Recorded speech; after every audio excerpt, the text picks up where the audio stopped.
That story was Court of Appeals upholding the change in elections that make most elections come on even-numbered years. The way that's going to work is county legislators running this year, and I got it from Scott Gray last night and just confirmed it from Bobby Ferris, so I did some real reporting. They're not running for a 2-year term this year. They're running for a 1-year term. So they'll have to run again next year. Then they'll be on 2-year cycles on the even years. Now, constitutional offices like county clerk, DA, and judges and things, they are not affected by this new law. But town officials are. Town supervisors, town this and that, highway superintendents. Our friend up in Barnes Corners is going to have to run again next year, I guess.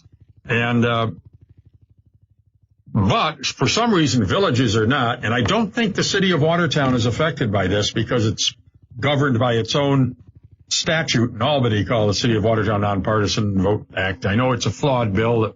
That was all my responsibility, according to some. But nonetheless, I don't think the city's going to. But actually, I don't think that's all bad. If this city council race will attract fewer than 3,000 voters.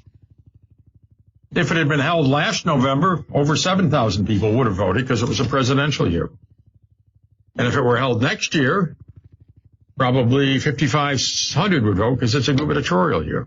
So, there's varying things on that. But, yeah, county legislators are going to are running for a 1-year term. Man, they aren't going to like that. That means they are so averse to work.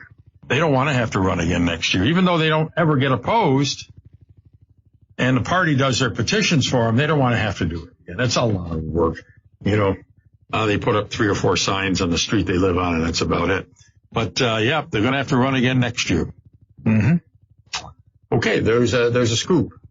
So, reporter, now, somebody should have heard that because any reporter or assignment editor worth their salt should keep an ear cocked to the hotline and should read News Junkie. And other things, too. There's other things. There's a good news executive would be following all those things. Because nobody has all the news. All of us have some of the news. Okay? All righty. Well,